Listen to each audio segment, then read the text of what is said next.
The numbers on the screen blurred, shifting from rows of comforting black to screaming, impossible red. My coffee, cold hours ago, tasted like ash. My fingers trembled over the mouse, clicking again, praying for a glitch, a system error. Anything but this cold, hard truth. Access denied. Every single account. Business, personal. The small rainy day fund we'd started for retirement that felt laughably naive now. All gone. Locked. The digital gates slammed shut, leaving me staring at a fortress built on my own foundation, now controlled by a ghost. My breath hitched, a small, strangled sound in the silent office we'd built together, brick by careful brick. The midday sun sliced through the blinds, landing on the empty chair across from me. His chair. It felt colder than the screen. The air grew thin, impossible to pull into my lungs. If you've ever felt the ground disappear beneath your feet like this, tell me about it in the comments. Let me know where you're watching from and what time it is. And if you haven't already, please subscribe. It helps me more than you know. Just months before, this office was our world. Sunlight streamed in here too, but it felt warm then, full of possibility.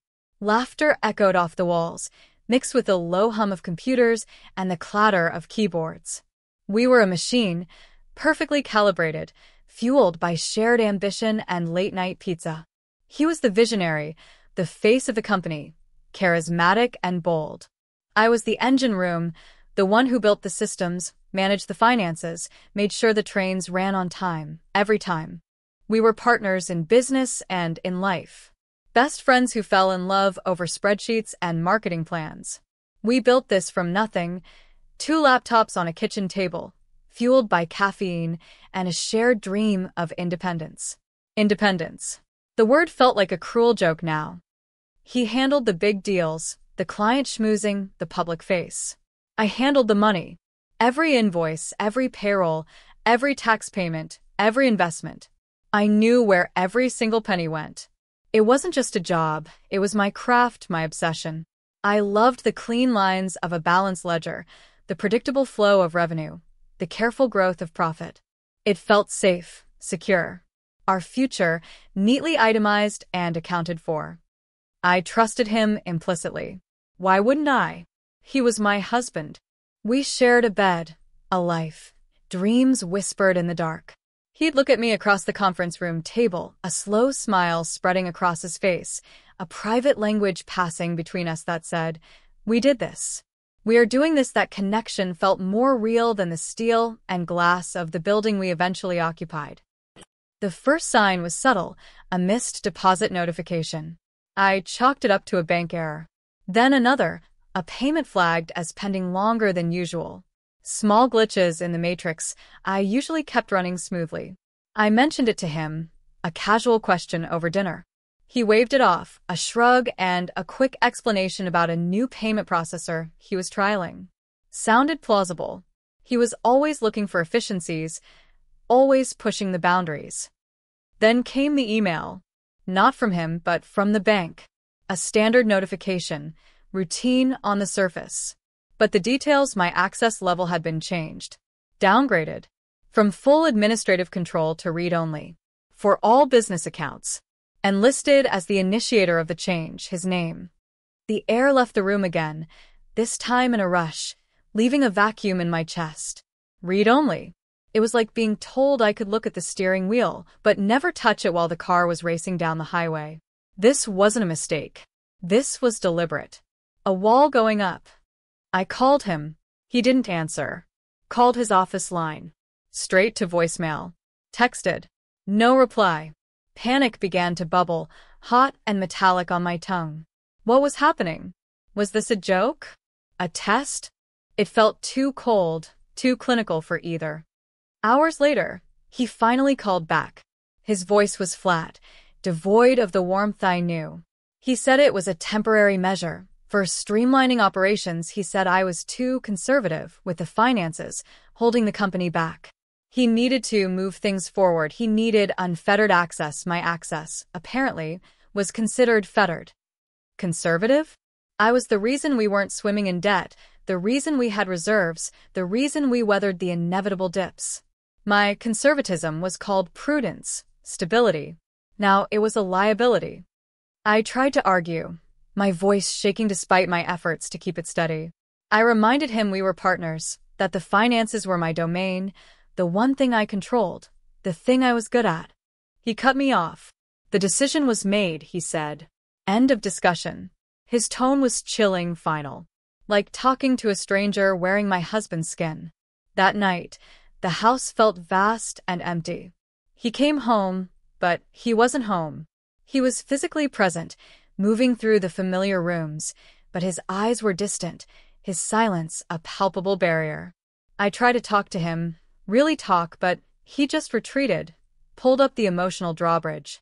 It was like living with a ghost, a polite, detached inhabitant who shared my address, but not my life. The next morning, the silence stretched, thick and suffocating. I went to the office, the place that had felt like a second home, now a battleground. I sat at my desk, the screen still mocking me with its access denied message. I couldn't work. How could I work? The engine room was offline. I called a lawyer. It felt surreal, dialing the number, explaining the situation in clipped, careful sentences designed to mask the raw panic churning inside me. The lawyer listened patiently, his voice calm and measured, a stark contrast to the storm in my head. He explained my rights, or lack thereof, regarding the business accounts if the ownership structure allowed him this power. He talked about separation of assets, about equitable distribution in case of dissolution. He said the word gently, but it landed like a hammer blow. Dissolution. Of the business, yes. But the implication for us, for our marriage, hung heavy in the air. The early legal skirmishes were swift and brutal. His lawyers responded to my inquiries with cold, formal letters. They claimed I was hindering the business, that my concerns were baseless, driven by emotion, not reason. Emotion. My careful, methodical financial oversight was being rebranded as irrational female hysterics. It was a calculated attack, designed to undermine my credibility, paint me as unstable, unfit to be involved. He filed a motion to further restrict my involvement, to remove me entirely from any operational capacity. The legal documents arrived in thick envelopes, cold, impersonal attacks on my competence, my contribution, even my character. Each page felt like a physical blow. The man I loved, the man I'd built a life with, was systematically dismantling me on paper. I felt lost, adrift. My role in the business, the one I'd poured my heart and soul into, was gone. My access to our shared finances gone. My husband, the man I thought I knew, gone. The foundation of my life had crumbled, leaving me standing in the ruins, bewildered and terrified. I tried to find my footing. I started digging, not just into the current accounts, which I couldn't access, but into the past. Old files, archived emails, early incorporation documents. I worked from home now, unable to face the office that felt so hostile. The house became my bunker, piled high with boxes of paperwork, a testament to a life that was being systematically erased. The rising challenges were everywhere. Bills started piling up at home. He wasn't contributing. My personal savings, small compared to the business funds, were dwindling fast. I had no income. My lawyer's fees were mounting. The pressure was immense, crushing. Every phone call, every email felt like an incoming missile. His legal team was relentless. They filed motions for summary judgment, trying to dismiss my claims, frame me as a disgruntled ex-employee rather than a co-founder and spouse. They demanded extensive documentation, burying me in requests, knowing I was struggling to cope, to even afford the photocopying. It was psychological warfare, designed to wear me down, to break me. Friends chose sides, or awkwardly distanced themselves. Our shared life, the one that included dinner parties and weekends away, evaporated. I was isolated, my world shrinking to the four walls of my house and the cold, sterile world of legal proceedings. He seemed to be thriving. I heard whispers through the grapevine, saw photos online, of him at industry events, smiling, schmoozing, the successful businessman. He looked happier, lighter, free. Free of me.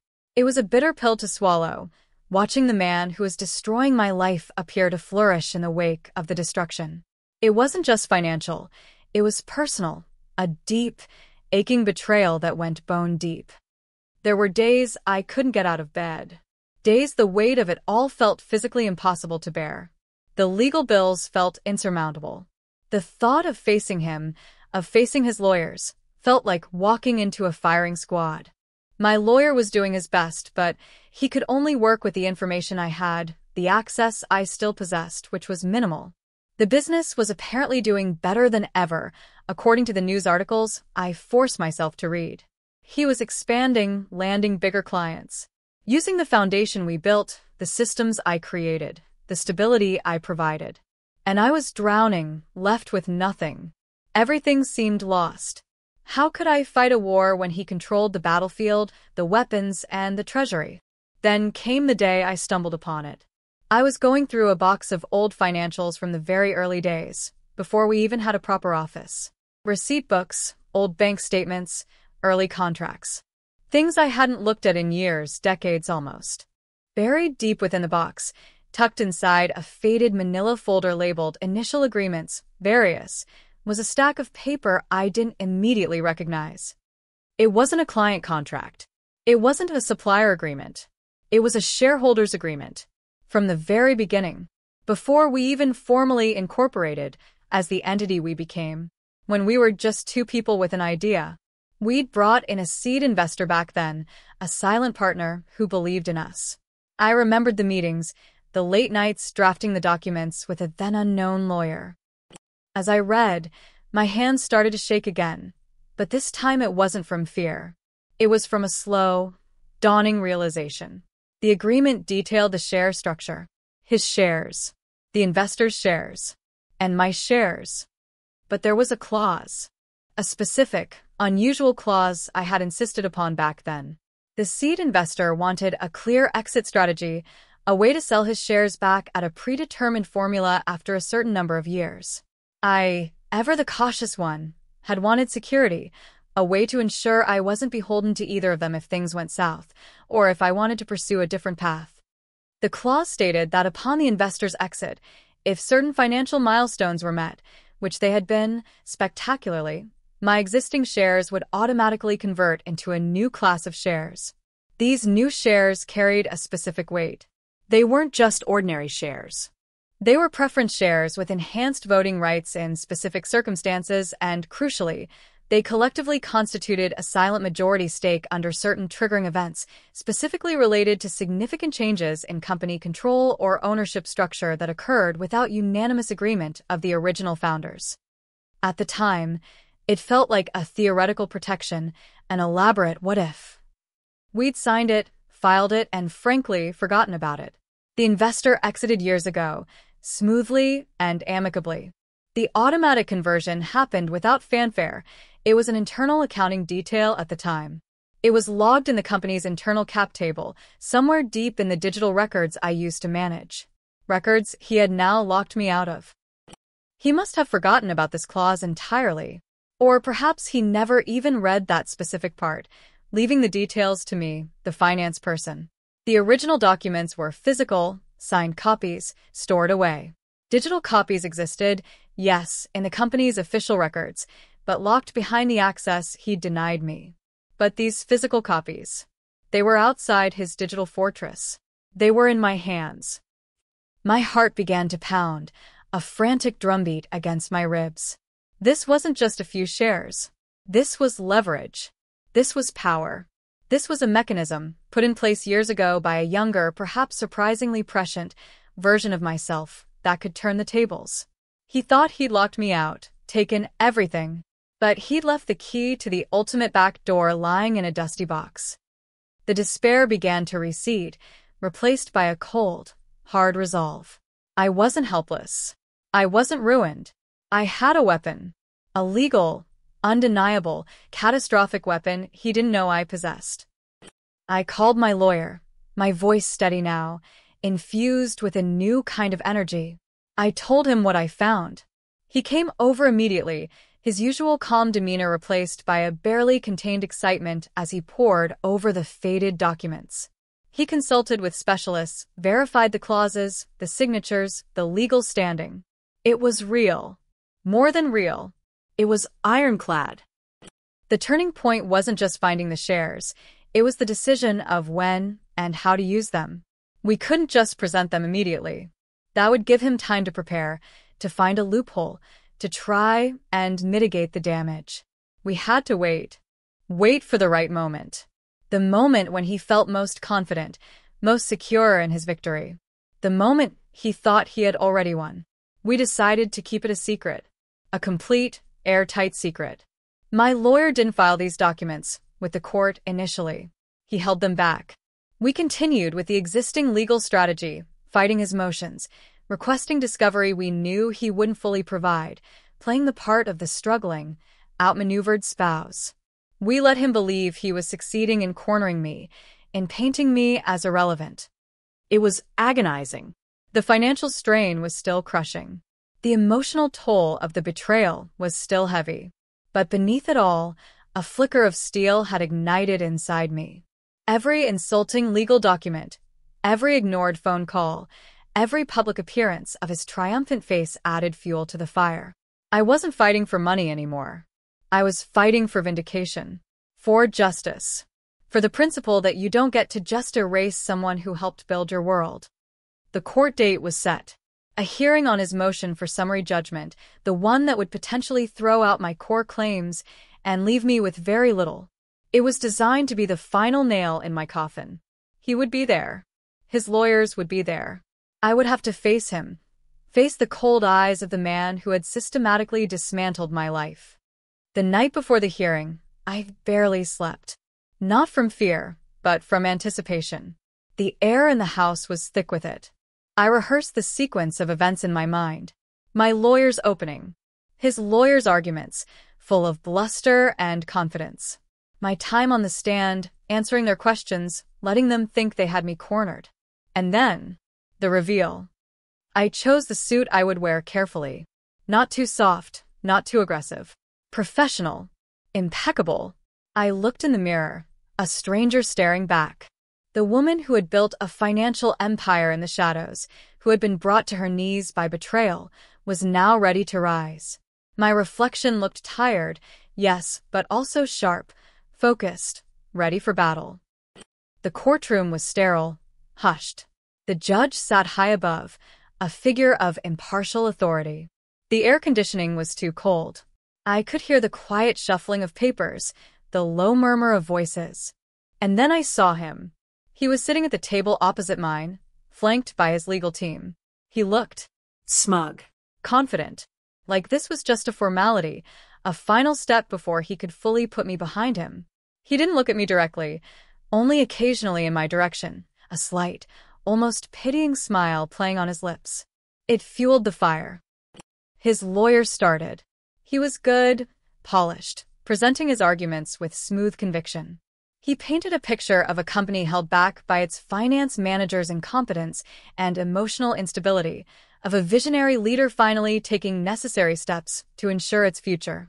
He presented edited emails, skewed data points, building a narrative designed to portray me as a burden, a relic to be shed. Every word was a calculated lie, a distortion of the truth I knew. I sat still, my face impassive, listening, remembering. The fire inside burned steady and bright. It was my lawyer's turn. He calmly countered the arguments, highlighting inconsistencies, questioning the selective use of evidence. He laid the groundwork, hinting at a broader picture, a more complex history than his opponent presented. The judge listened, impassive.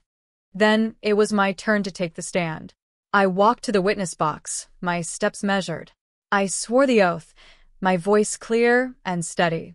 His lawyer began his cross-examination, probing, trying to provoke, to trip me up. He asked about the early days, about my role, about my access being restricted. He tried to get me to admit I was emotional, irrational, incapable. I answered truthfully, calmly, sticking to the facts, the dates, the procedures I had implemented.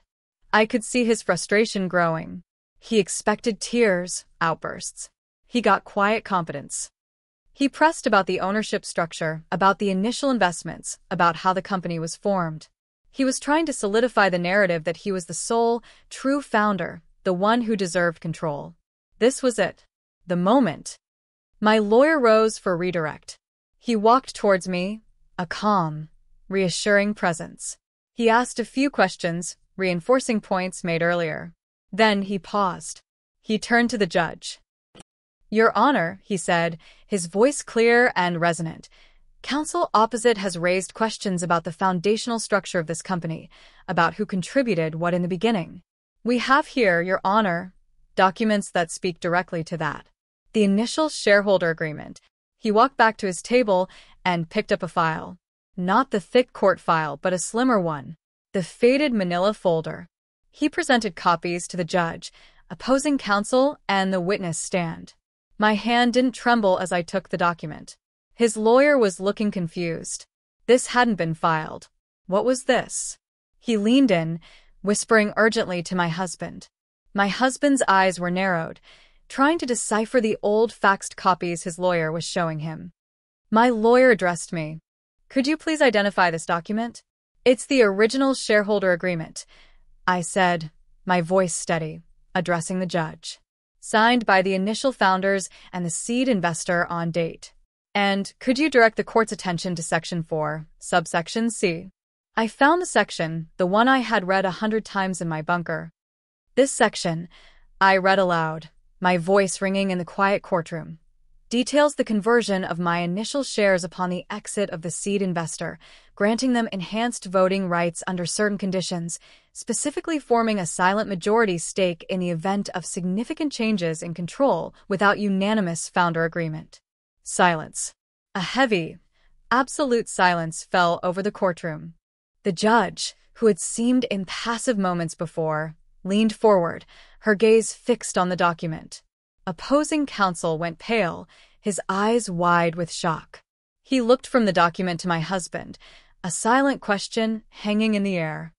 My husband's face, that drained of all color. The smugness vanished, replaced by disbelief, then horror. His eyes darted to me, full of a sudden, desperate realization. He remembered. Or perhaps he was just realizing the implications now, the full, devastating extent of the power he thought he had stripped me of. My lawyer continued, calmly explaining the legal ramifications of the clause, how these shares constituted a majority stake, how any major operational or structural change initiated without my agreement after the investor's exit was potentially invalid or subject to my overriding vote as the majority shareholder. He explained how my access being blocked, a significant change in operational control, triggered the enhanced voting rights. He laid out, factually and precisely, how the man who thought he held all the cards had, in fact, ceded ultimate control years ago and forgotten all about it. The air in the courtroom crackled. It wasn't just legal argument anymore. It was raw, public humiliation. My husband's chest hitched. He gripped the edge of the table, his knuckles white. His lawyer was talking to him in hushed, urgent tones, but he wasn't listening. His eyes were fixed on me, the woman he thought he'd crushed, who was now holding the deed to the kingdom he thought he owned. His face contorted, a mixture of rage and utter defeat. He made a sound, a choked gasp. His grip on the table faltered. He slumped forward, then sideways, collapsing onto the floor with a thud. Chaos erupted. People rushed forward. The judge called a recess. I remained in the witness box, watching the scene unfold. Medics were called. His lawyers were frantic. My lawyer stood beside me, quiet, his face unreadable. I felt nothing at first, just a vast emptiness where the tension had been. The fire inside wasn't extinguished, but it no longer needed to rage. The battle was over. In that moment, watching the man who had tried to destroy me literally collapse under the weight of his own forgotten past, there was no triumph. Only a profound, aching sadness for the life that had led us here, for the betrayal that had necessitated this moment. The victory tasted like ash. The hearing was adjourned. He was taken away. I walked out of the courtroom into the harsh afternoon light. The world outside the legal bubble felt alien. My lawyer handled the details, the next steps, the now inevitable settlement negotiations that would follow this seismic shift in leverage. The aftermath wasn't a celebration. It was a quiet, somber process. The silent majority shares gave me undeniable control. The business was mine legally, undeniably. I could have liquidated it, sold it, run it myself. But looking at the company we built, the employees whose livelihoods depended on it, the clients we served, I couldn't just tear it all down. Not entirely. We reached a settlement. He got a portion, a significant one, but a minority share, along with other assets. Enough to live comfortably, to pursue other ventures, but not enough to ever threaten the company again. He was stripped of his executive powers, of the public face he craved. The man who loved control lost it all because he forgot about a piece of paper signed decades ago, overlooked the foundation I built. I took back the reins of the company. It wasn't easy. The betrayal lingered, a shadow over every decision. The emotional scars were deep. But I rebuilt. Not just the company, but myself. I implemented new structures, ensuring transparency, accountability. I couldn't trust blindly again, not like before. That part of me was gone forever. The office feels different now. Quieter. The empty chair across from me is just a chair.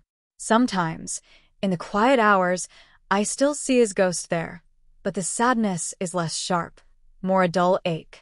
The business is stable, thriving again. It's mine, hard won. The victory isn't sweet, but it is firm. A testament to the quiet strength of foundations and the dangerous folly of underestimating the person who built them. If this story hit close to home, if you've ever had to fight for what's yours after something unexpected shattered your world, I'd love to hear your version. Drop a comment with where you're listening from and what time it is. Thanks for being here. Subscribing helps bring more of these to life.